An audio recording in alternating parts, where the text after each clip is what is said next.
How you doing? Dr. Brad Murray, High Performance Health.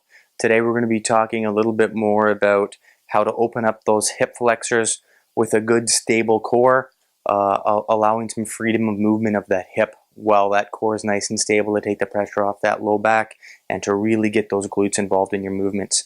So we've done the kneeling hip flexor stretch where you're down on one knee and you go into a posterior pelvic tilt to help stretch the hip flexors and activate the gluteals at the same time. We're going to bump this guy up a little bit and we're going to do a split squat.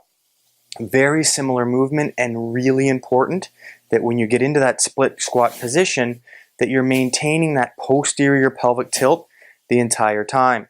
As you go down into the split squat, you're really going to feel the urge to open up and buckle forward. You're only going to be going down as deep as you can go while still maintaining that posterior pelvic tilt. As soon as you start to feel it kind of tilt like so, that's as high as you can, that's as low as you can go in the split squat. So it's going to look like this. Your foot's back, you're going to hop out slightly. You can feel the anterior tilt. You're going to pull up into that posterior tilt. You're going to activate those glutes, and you should be pretty stacked here as far as the hip and shoulder goes. You don't want to be arching back through the back. You should be stable here and a little bit of extension through the hip, not more than about 15 degrees. That lead knee, you're going to hop out a tiny bit. You're going to open that knee so it's directly over the little toe. Stay out, and the majority of weight is going to be on your heels, just like a normal squat. You want to be pushing through your heel.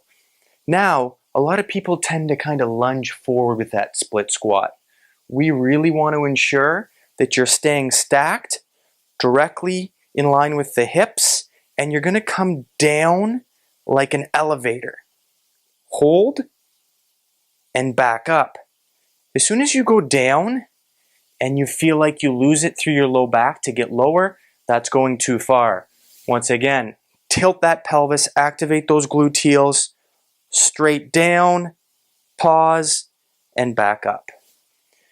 You want to feel like you're generating a lot of the push with your lead leg. You don't want to be pushing down on this leg to help you out.